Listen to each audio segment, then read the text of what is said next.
आज के इस मंथन में आपका स्वागत है। मैं बिना किसी देरी के आज हम जननायक कर्पूरी ठाकुर के जीवन और उनकी विरासत को करीब से जानते हैं। ये जो लाइन आप देख रहे हैं ना, सच पूछिए तो उनका पूरा जीवन इसी एक वाक्य में समाया हुआ है। त्याग, संघर्ष और सामाजिक न्याय की एक ऐसी कहानी जिसने ना जाने कितनी पीढ़ियों को प्रेरणा दी। और आज हम सब मिलकर इसी कहानी के पन्नों को पलटेंगे। तो इस पूरे सफर में हम कर्पूरी ठाकुर जी की जिंदगी के 4 सबसे अहम पड़ावों को समझेंगे। कहाँ से शुरुआत हुई, मतलब उनकी वो विनम्र शुरुआत, फिर उनकी सादगी से भरी राजनीति, उनके वो क्रांतिकारी फैसले और आखिर में वो अपने पीछे कौन सी अमर विरासत छोड़ गए। तो चलिए शुरू करते हैं। तो हमारी कहानी शुरू होती है बिहार के एक छोटे से गांव पितौंजिया से। यहीं एक साधारण सी झोपड़ी में जन्म हुआ था भारत के सबसे बड़े सामाजिक नायकों में से एक का। और जानते हैं, यही विनम्र शुरुआत, यही जमीन से जुड़ाव उनके क्रांतिकारी विचारों की असली बुनियाद बनी। कर्पूरी ठाकुर जी का बचपन आप सोचिए, बहुत मुश्किलों में बीता।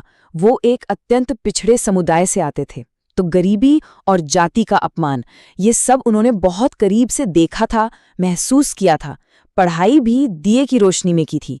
लेकिन उनकी जिंदगी में एक मोड़ तब आया जब उन्होंने अपनी आंखों से देखा कि कैसे उनके बीमार पिता को एक जमींदार जबरदस्ती काम पर ले जा रहा है। बस कहते हैं कि उसी एक घटना ने उनके अंदर अन्याय के खिलाफ एक आग सी जला दी।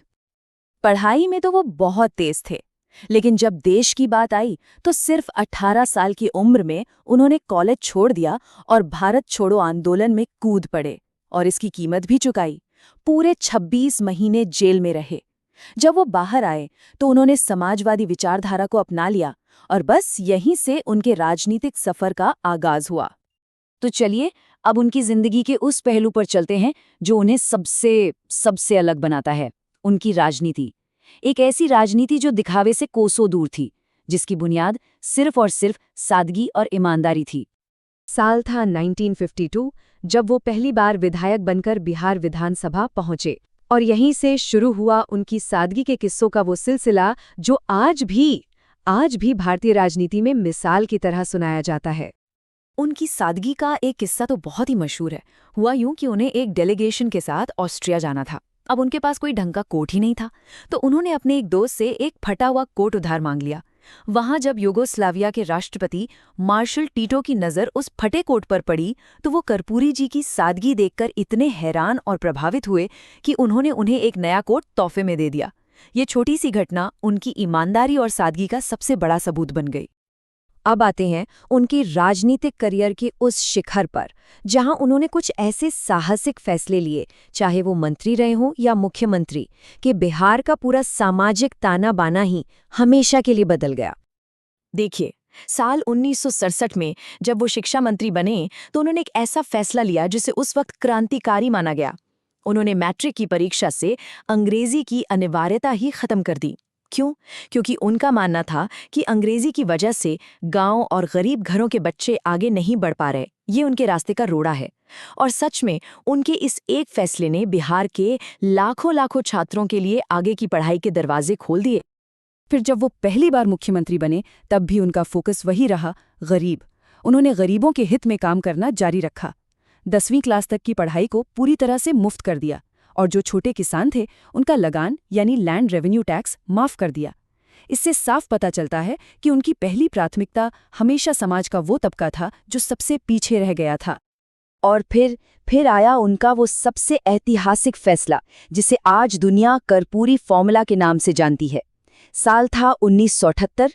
मुंगेरीलाल आयोग की रिपोर्ट आई और उसके आधार पर उन्होंने सरकारी नौकरियों में आरक्षण की एक बिल्कुल नई व्यवस्था लागू कर दी।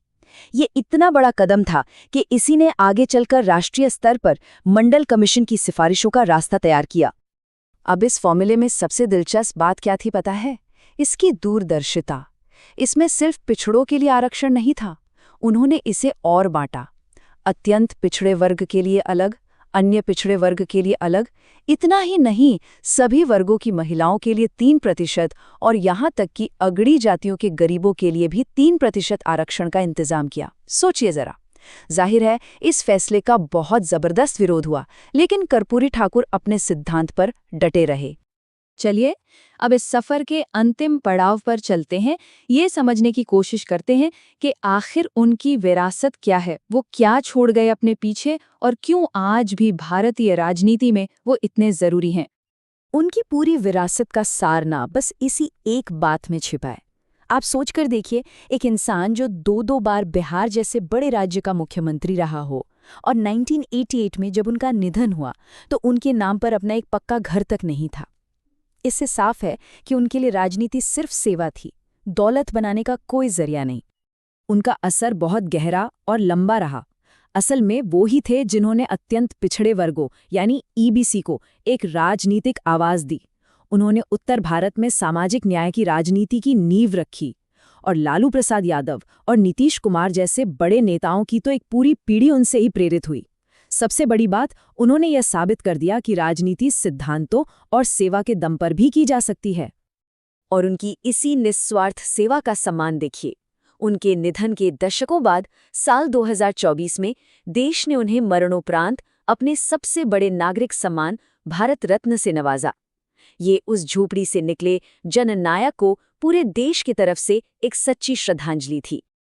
तो आखिर में एक सवाल हम सबके लिए है जिस पर सोचना बहुत जरूरी है। आज की राजनीति को देखते हुए कर्पूरी ठाकुर के वो सिद्धांत, सादगी और सामाजिक न्याय आज कितने प्रासंगिक हैं, ये कितने मायने रखते हैं, इस सवाल पर विचार जरूर कीजिए।